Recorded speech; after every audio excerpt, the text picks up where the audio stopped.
देश के गृह मंत्री अमित शाह कहते हैं कि कांग्रेस देश की परंपराओं संस्कृति के खिलाफ क्यों है। कांग्रेस सेंगोल के खिलाफ क्यों है, जो कि नई संसद में वजूद में आने वाला है। एक बार फिर मैं देश के गृह मंत्री से कहना चाहता हूं कि देश की साख सेंगोल या इन प्रतीकों से नहीं बढ़ने वाली है। देश की संसदीय मान्यताएं परंपराएं मजबूत होती हैं जब व्यवस्था में पारदर्शिता हो, ट्रांसपेरेंसी हो। क्या आप जानते हैं दोस्तों, पिछले 9 सालों में, इन आंकड़ों पर गौर कीजिएगा दोस्तों, क्योंकि भारतीय जनता पार्टी सेंगोल को भावात्मक मुद्दा बना रही है, उससे हिंदू अस्मिता के साथ जोड़ रही है, मगर सही मायनों में देश की संसदीय मान्यताओं की धज्जियां जिस तरह से 9 साल में उड़ाई गई हैं, उस पर मैं चाहूंगा आप गौर करें। नंबर 1, क्या आप जानते हैं कि 2014 से लेकर अब तक 155 विधायकों को भारतीय जनता पार्टी के काल में निलंबित किया गया है।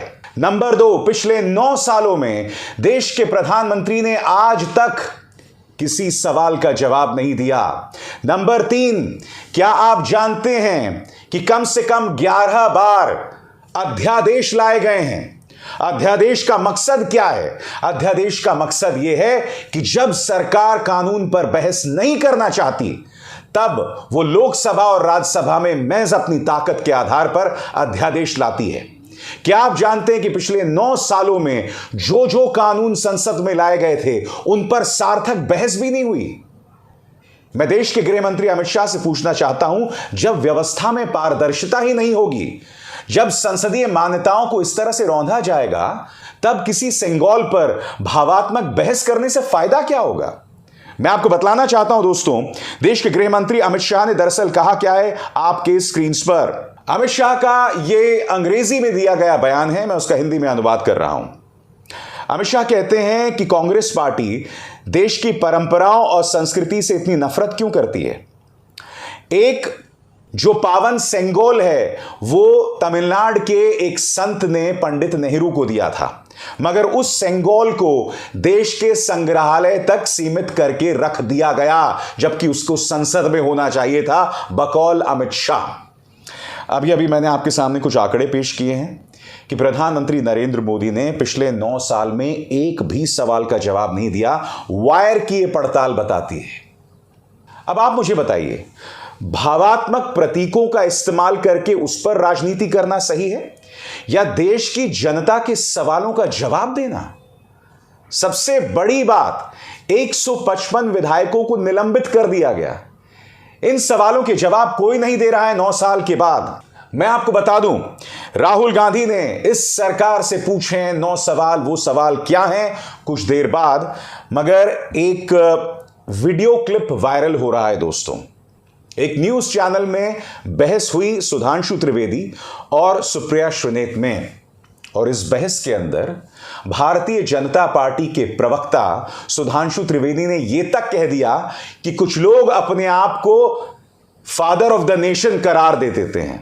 यानी कि सुधांशु त्रिवेदी, जो कि भारतीय जनता पार्टी के प्रवक्ता हैं, वो राष्ट्रपिता महात्मा गांधी का अपमान कर रहे हैं। उन्होंने क्या कहा मैं आपको सुनवाऊंगा, मगर सबसे पहले मैं सुधांशु त्रिवेदी को यह तस्वीर दिखाना चाहूंगा।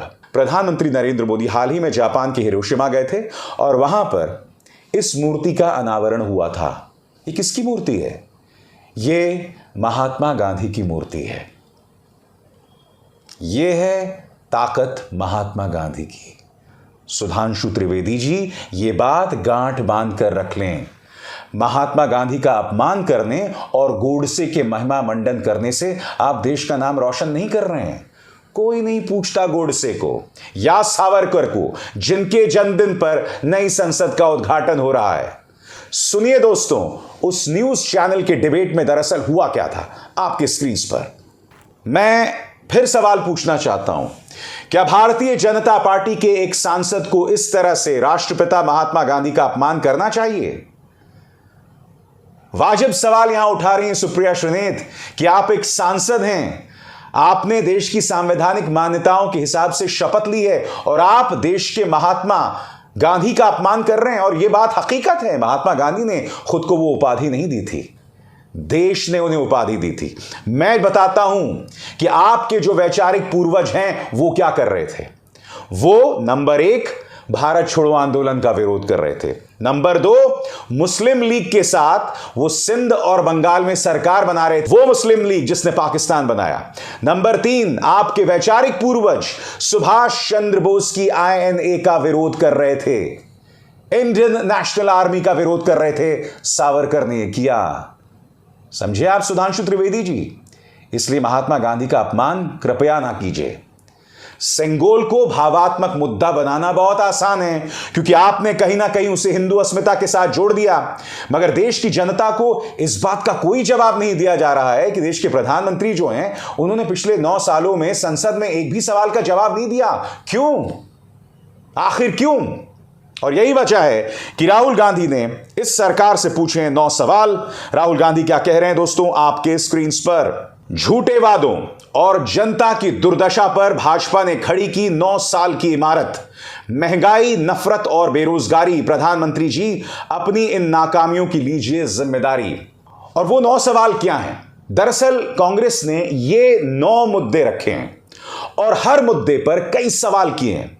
मैं वो तमाम सवाल तो आपको पढ़ के नहीं सुनाऊंगा दोस्तों, मैं आपके सामने ये जो 9 मुद्दे हैं जिसका जिक्र कांग्रेस कर रही है उनमें से हर मुद्दे का एक सवाल आपके सामने रखूंगा। सबसे पहले अर्थव्यवस्था। राहुल गांधी पूछ रहे हैं ऐसा क्यों है कि देश में महंगाई और बेरोजगारी आसमान छू रही है। कृषि और किसान, ऐसा क्यों है कि पिछले 9 सालों में भी किसानों की आय दोगुनी नहीं हुई। सवाल नंबर 3 भ्रष्टाचार और मित्रवाद पर, ऐसा क्यों है कि अडानी को फायदा पहुंचाने के लिए LIC और SBI में जमा जनता की खून पसीने की कमाई को दांव पर लगा दिया गया।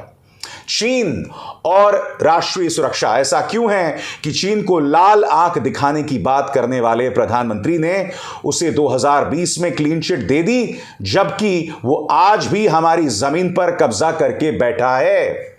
उसके बाद सवाल सामाजिक सद्भाव पर, ऐसा क्यों है कि चुनावी फायदे के लिए जानबूझकर बंटवारे की राजनीति को हवा दी जा रही है और समाज में डर का माहौल बनाया जा रहा है। इसके बाद सामाजिक न्याय, ऐसा क्यों है कि महिलाओं, दलितों, SC, ST, OBC और अल्पसंख्यकों के खिलाफ हो रहे अत्याचारों पर प्रधानमंत्री चुप रहते हैं। अगला सवाल लोकतांत्रिक संस्थाओं पर, ऐसा क्यों है कि विपक्षी दलों और नेताओं के खिलाफ बदले की भावना से कार्रवाई की जा रही है। और यह तो बहुत वाजिब सवाल है दोस्तों, मैं आपको एक मिसाल देना चाहता हूं। संजय सिंह आपके स्क्रीन पर, आम आदमी पार्टी के सांसद, उन्होंने अपने घर के बाहर यह बैनर लगाया हुआ है जिसके सामने वो खड़े हुए हैं।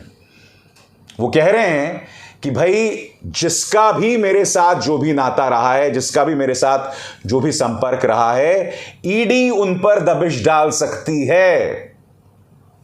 यह हालत कर दी है इस सरकार ने विपक्षी सांसदों की, और फहरिस्त बहुत लंबी चौड़ी है। यह सरकार सिर्फ विपक्ष पर निशाना साधती है। आंकड़े हैं सामने जो ये प्रमाणित करते हैं कि 2014 के बाद अधिकतर केसेस, लगभग 90% से ज्यादा केसेस विपक्ष के खिलाफ हुए हैं। इसके बाद राहुल गांधी ने क्या सवाल पूछा आपके स्क्रीन पर। जन कल्याण की योजनाएं, ऐसा क्यों है कि बजट में कटौती करके मनरेगा जैसी जन कल्याण की योजनाओं को कमजोर किया गया। और अंत में कोरोना मैनेजमेंट पर 9वां मुद्दा, 9वां सवाल राहुल गांधी का, ऐसा क्यों है कि कोरोना के कारण 40 लाख लोगों की मौत के बाद उनके परिवारों को मुआवजा देने से मना कर दिया गया। तो ये वो 9 सवाल हैं जो राहुल गांधी उठा रहे हैं। मगर जब पिछले 9 सालों में प्रधानमंत्री नरेंद्र मोदी ने संसद में एक भी सवाल का जवाब नहीं दिया, तो जाहिर सी बात है कि इन 9 सवालों का जवाब वो अब क्यों देने लगे। कांग्रेस एक कदम आगे जाकर कह रही है कि 9 साल पूरे हुए हैं मोदी सरकार के, इस दिन को माफी दिवस के तौर पर मनाया जाना चाहिए। सुनिए क्या कह रहे हैं पवन खेरा। प्रधानमंत्री को माफी दिवस मनाना चाहिए। पिछले 9 साल जिनका लेखा जोखा अभी जयराम रमेश जी ने आपके सामने रखा, उस लेखा जोखा को अगर आप देखते हैं तो आज सिर्फ और सिर्फ मिच्छामी दुक्कड़म कहना चाहिए प्रधानमंत्री को। इसके अलावा और 2 शब्द के अलावा तीसरा नहीं बोलना चाहिए। प्रत्येक हिंदुस्तानी से, प्रत्येक भारतीय से जिसके साथ विश्वासघात हुआ, उससे वो माफी मांगे। एक लोकतंत्र के अंदर सरकार की अपनी भूमिका होती है और विपक्ष की अपनी भूमिका होती है। लिहाजा आज की तारीख में पिछले 9 सालों में सबसे ज्यादा उग्र, सबसे ज्यादा फोकस्ड दिखाई देता है विपक्ष। यही है सत्ताधारी बीजेपी की बौखलाहट की वजह। यही है कि सेंगोल जैसे मुद्दे को भावात्मक बनाया जा रहा है, उसे हिंदू अस्मिता के साथ जोड़ा जा रहा है। यही वजह है कि एक सांसद खुलेआम देश के राष्ट्रपिता का अपमान करता है और उसे शर्म तक नहीं आती है, क्योंकि अब भारतीय जनता पार्टी को लग रहा है कि सत्ता में पहुंचने का एक ही रास्ता है।